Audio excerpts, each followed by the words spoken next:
बिस्मिल्लाहिर्रहमानिर्रहीम। मैं हूं मोहम्मद अरहम और आप देख रहे हैं बेस एकेडमी।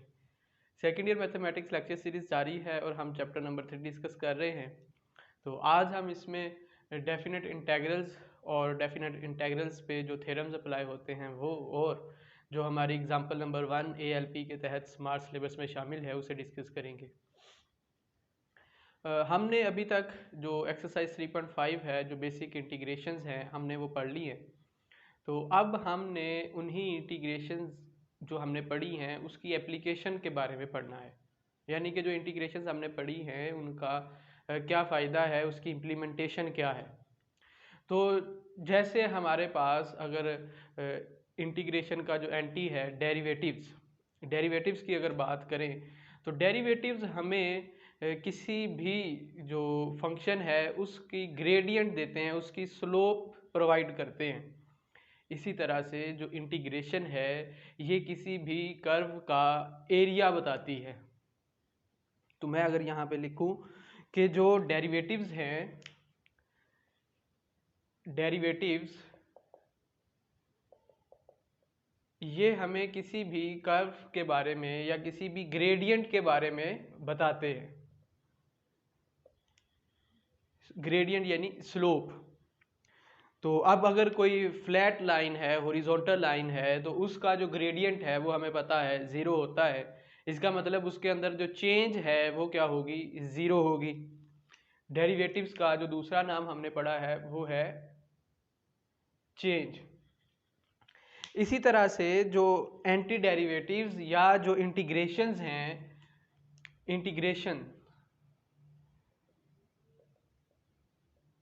ये हमें किसी भी कर्व का जो एरिया है उसके बारे में बताती है। तो हमारे जो इंटेग्रल्स हैं वो दो तरह के हैं, डेफिनेट और इनडेफिनेट। इनडेफिनेट इंटेग्रल्स हमने 3.5 तक जो पढ़े हैं वो सारे इनडेफिनेट इंटेग्रल्स से। अब अगर हम लिमिटाइज कर दें जो हमारा इनडेफिनेट इंटेग्रल है उसे किसी लिमिट के अंदर, ए लिमिट और बी यानी लोअर लिमिट और अपर लिमिट के अंदर इनक्लोज कर दें, उसके अंदर मखसूस कर दें उसे, तो वो हमारा डेफिनेट इंटेग्रल होगा।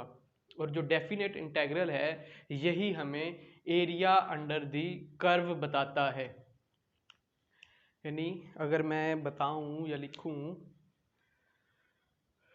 इनडेफिनेट इंटेग्रल्स के बारे में, इनडेफिनेट इंटेग्रल, तो इसमें क्या होगा, इंटीग्रेशन का साइन कोई f of x into d x, और इसका आपके पास यहाँ कोई भी लेट से capital of f of x plus c, ये इसका क्या है आंसर। ये इनडेफिनेट इंटेग्रल है।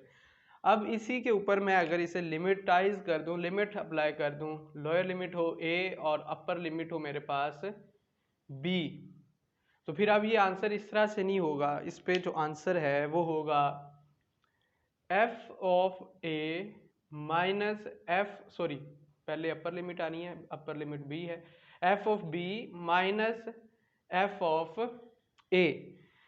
अब ये जो f of x plus c था ये हमें आंसर मिला था इन टर्म्स ऑफ x, ये हमें आंसर मिलना है इन टर्म्स ऑफ x। और जब हम डेफिनेट इंटेग्रल्स अप्लाई करते हैं तो जो हमें आंसर मिलता है वो some constant quantity, constant number मिलता है। तो ये इसके दरमियान थोड़ा सा स्लाइड सा डिफरेंस है डेफिनेट और इनडेफिनेट इंटेग्रल्स के अंदर। कोई कर्व है फॉर एग्जांपल मेरे पास,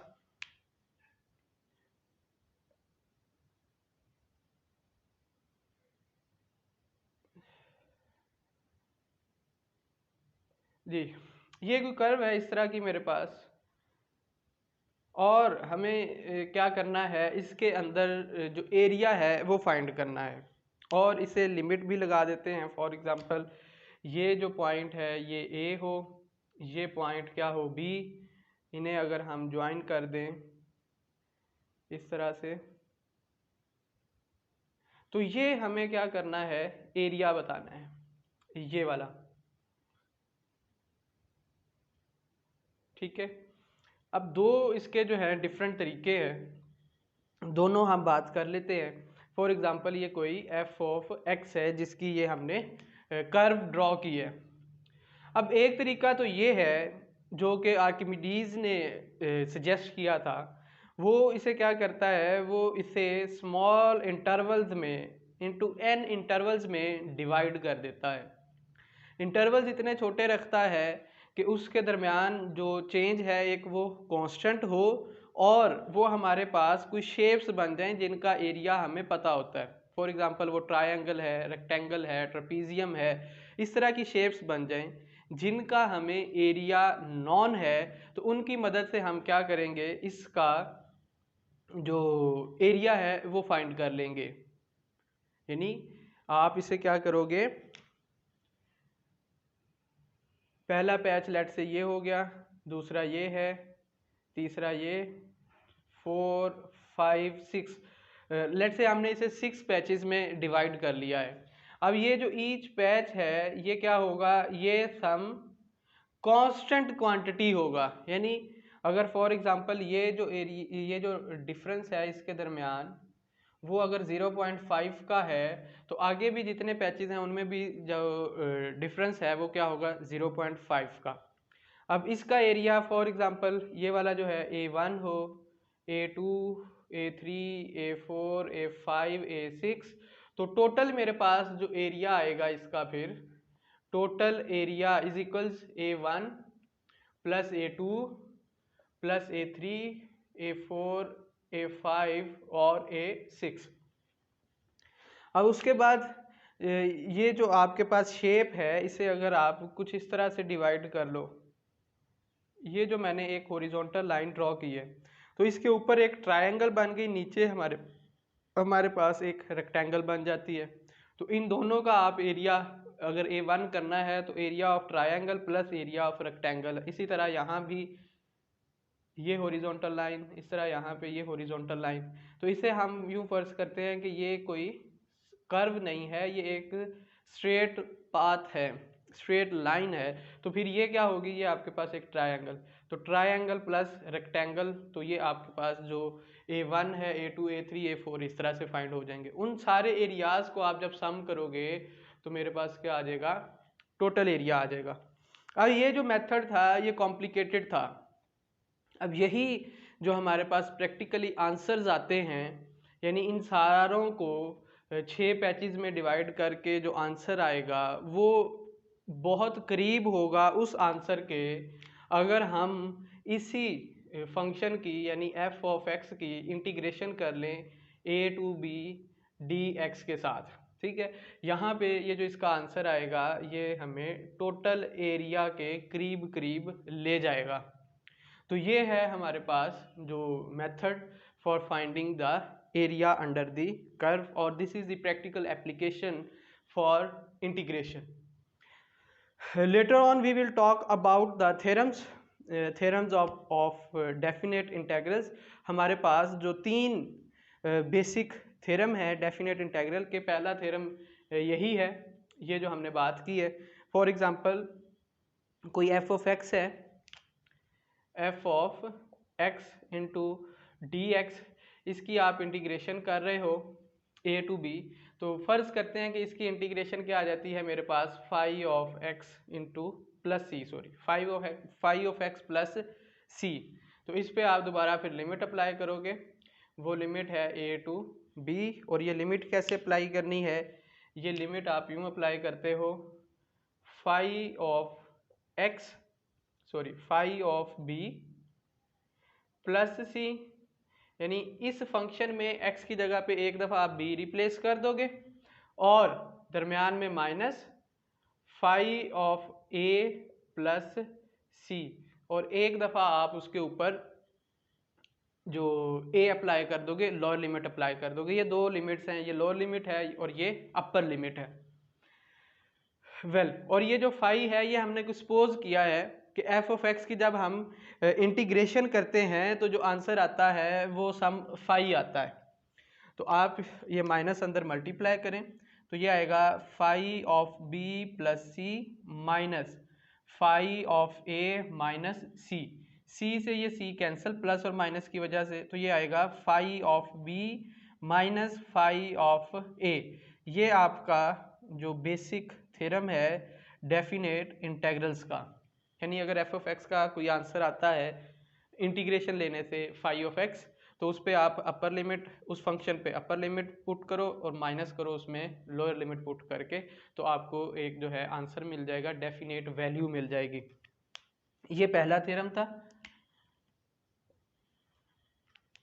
इसकी हम छोटी सी एक एग्जांपल भी कर लेते हैं साथ ही लगे हाथ। फॉर एग्जांपल मेरे पास जो फंक्शन है उसके जो लिमिट है वो 1 to 2 अप्लाई हो रही है, और x इंटू डी एक्स, इसकी हमें क्या करनी है, इंटीग्रेशन फाइंड करनी है। तो क्या होगा, इसका आंसर आता है, मुझे पता है, एक्स स्क्वायर ओवर 2।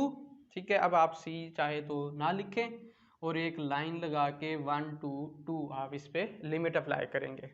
उसके बाद क्या होगा, 1/2 एक दफ़ा साइड पे कर लो, तो एक्स स्क्वायर, एक्स की जगह पे एक दफ़ा 2 आना है, तो 2 का स्क्वायर माइनस एक्स की जगह पे एक दफ़ा लोअर लिमिट जो कि 1 है वो आएगी, तो 1 का स्क्वायर, तो ये हो जाएगा 1/2 as it is, 1/2 as it is, 2 का स्क्वायर 4, 4 माइनस 1 3 मल्टीप्लाई बाय 3, तो ये 3/2 कुछ इस तरह इसका आंसर हो जाएगा। और ये क्या है कि अगर कोई मेरे पास फंक्शन है ना x इंटू डी एक्स, इसकी कोई कर्व बनी हुई है, तो 1 से 2 तक, यानी यूं समझो कि ये जो f ऑफ x है, ये फर्ज करते हैं, वैसे तो x की जो है स्ट्रेट लाइन आएगी, ये x का क्या है, ग्राफ है। तो 1 से 2 तक, यानी अगर फॉर एग्जांपल यहाँ 1 हो यहाँ 2 हो, तो 1 से 2 तक जो उसका एरिया अंडर द कर्व आ रहा होगा वो 3/2 होगा जी। उसके बाद इस पे जो सी थ्योरम है, second theorem, a to b f of x into d x equals to, कहते हैं अगर आप इसकी लिमिट्स चेंज करते हो, यानी अपर लिमिट को लोअर लिमिट बनाते हो, लोअर लिमिट को अपर लिमिट बनाते हो, तो बाहर क्या आएगा, फिर एक माइनस आएगा, और यहाँ पे लिमिट्स चेंज हो जाएंगी f of x into d x. यानी अगर कहीं आपने लिमिट्स चेंज करनी है, अपर को लोअर बनाना है, लोअर को जो है अपर बनाना है, तो आपको बाहर माइनस एक रखना पड़ेगा। उसके बाद जो इसकी एक अहम थ्योरम है, डी प्रॉपर्टी जिसे कह रहा हूँ, डी, वो कहता है अगर कोई फर्ज करो f of x a to b, मैं a to c करता हूँ, बुक ने a to b लिखा है, a to c f of x dx, कोई फंक्शन है, उस पे जो लोअर लिमिट है a है और जो अपर लिमिट है c है। ठीक है, अब इस a और c के दरमियान b भी आता है, तो मैं फर्ज कर लेता हूँ कि जो b है वो क्या है, ग्रेटर देन और इक्वल्स, ग्रेटर देन कर लो या इक्वल्स टू कर लो a, वेट जरा, सॉरी ग्रेटर देन ही आएगा सिर्फ, b क्या है मेरे पास, ग्रेटर देन a, और ये लेस देन है c, यानी ये कोई एक इन बिटवीन नंबर है a और c के दरमियान कोई भी। तो हम क्या कर सकते हैं, इस लिमिट को आप यूं भी लिख सकते हो, a to b f of x into d x plus b to c f of x into d x, यानी यही जो फंक्शन है a to c, उस पर लिमिट अप्लाई की थी। b कोई ऐसा नंबर था जो उनके दरमियान था, ठीक है, a से बड़ा था और c से छोटा था, तो आप इन दोनों को इस तरह लिखोगे, a to b पहले लिमिट अप्लाई की f ऑफ x dx पे, और फिर b to c limit apply की f ऑफ x dx पे। इस तरह से आपकी जो ओरिजिनल फंक्शन है उस पर कोई इफ़ेक्ट नहीं होता, कोई फ़र्क नहीं पड़ता, इस तरह लिखा जा सकता है। तो ये हमारे पास जो बेसिक थ्योरम्स हैं जो हमने यूज़ करने हैं, हमारा जो आर्टिकल है डेफिनेट इंटेग्रल्स का या 3.6 से ऑनवर्ड, वो ये थे। तो अब हम इसके एग्जांपल 1 के जो 2 पार्ट्स हैं वो डिस्कस करेंगे।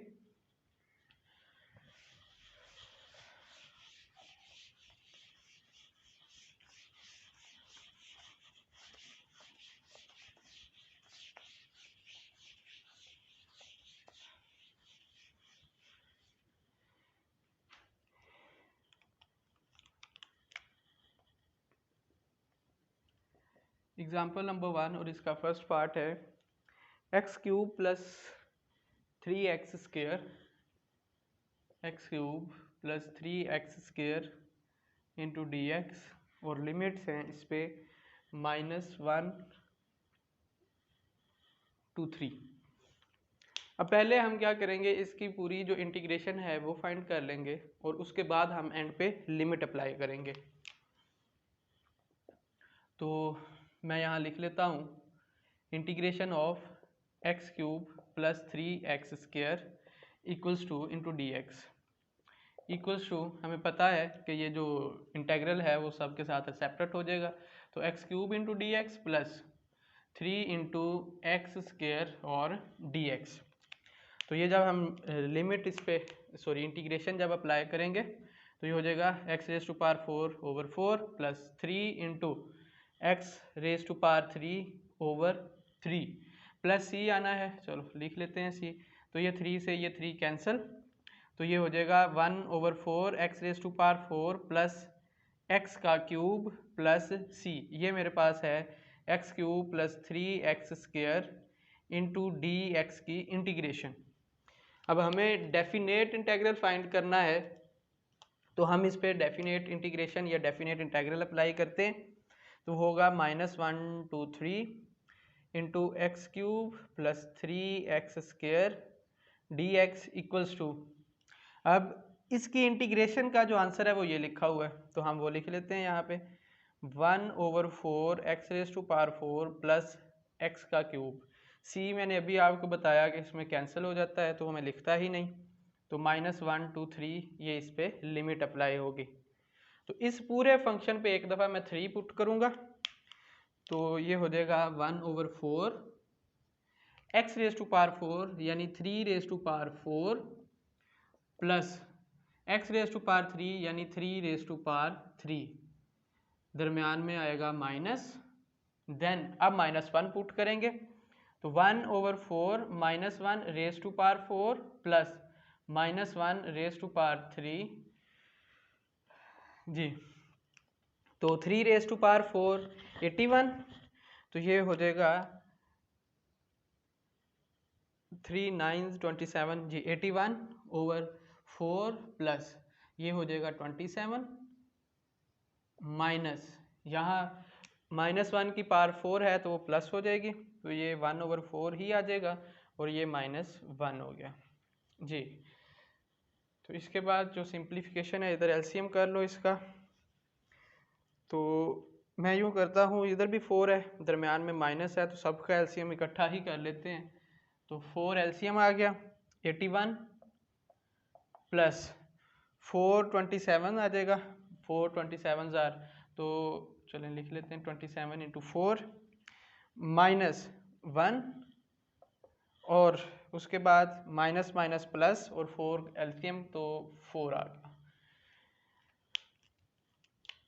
तो इसे मल्टीप्लाई किया तो ये बनेगा 108, 81 प्लस 108 और ये प्लस 3 हो जाएगा डिवाइडेड बाय 4, तो ये बना 81 प्लस 108 189 प्लस 3 192 बाय 4, तो इसे डिवाइड किया जा सकता है, श्योरली किया जा सकता है, 4 4 जार 16 एंड 4 8 जार 32, तो इसका 48 जो है हमारा आंसर हो जाएगा। ये थी एग्जांपल हमारे पास 1 का फर्स्ट पार्ट। अब इसका जो सेकंड पार्ट है वो देखते हैं। सेकंड पार्ट में है x square plus 1 divided by x plus 1 into d x, और इंटीग्रेशन है लिमिट्स हैं 1 से 2 तक जी। तो ये एक्स स्क्वेयर है हमारे पास, जो न्यूमिनेटर है और डिनोमिनेटर में एक्स है, इसका मतलब ये हमारी एक इम्प्रॉपर फ्रैक्शन है। तो इम्प्रॉपर फ्रैक्शन को प्रॉपर फ्रैक्शन पहले हम बनाएंगे इसकी जब इंटीग्रेशन करेंगे, तो integration of x square plus 1 divided by x plus 1 into d x equals to, तो प्रॉपर फ्रैक्शन बनाने के लिए हम डिवाइड कर लेते हैं, x square plus 1 divided by x plus 1, तो x से मल्टीप्लाई किया तो एक्स स्क्वायर प्लस एक्स आ जाएगा, यहाँ माइनस यहाँ भी माइनस, तो ये माइनस प्लस कैंसिल, तो यहाँ बचा 1 माइनस एक्स। तो अभी भी ये बराबर बनेगा, तो जो इंडेक्स है एक्स है, यहाँ भी एक्स है, तो इसे हम माइनस से मल्टीप्लाई करते हैं -1, तो ये बन जाएगा फिर minus x, x into -1 minus x और -1, तो ये साइन चेंज हो गया, ये प्लस हो गया, तो ये कैंसिल और यहाँ पे 2, तो ये 2 हमारा रिमाइंडर बचा, यहाँ पे 2 रिमाइंडर, और ये हमारे पास क्वोशंट और ये डिवाइज़र। तो जो फॉर्म लिखा करते हैं वो होती है quotient plus remainder divided by divisor. तो लिखेंगे इसी फॉर्म में, क्वोशंट बना x माइनस वन और प्लस रिमाइंडर वो बना 2 डिवाइडेड बाय डिवाइज़र वो है x प्लस 1 इंटू dx। इसकी हम इंटीग्रेशन कर लेंगे यहाँ, तो सेपरेट सेपरेट हो जाएगी सबकी integration, x into d x minus 1 into d x और फिर plus 2 into 1 over x plus 1 into d x, इसकी इंटीग्रेशन करेंगे।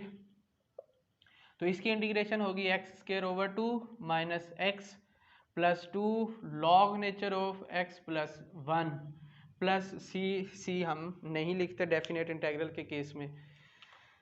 अब हम इस पे लिमिट्स अप्लाई करेंगे, तो 1 to 2 into x square plus 1 divided by x plus 1 d x equals to आएगा, या सॉरी लिमिट अप्लाई करेंगे क्योंकि इसकी इंटीग्रेशन का जो आंसर है वो है x square over 2 minus x plus 2 log nature of x plus 1, तो इस पे लिमिट अप्लाई करेंगे 1 से 2 तक।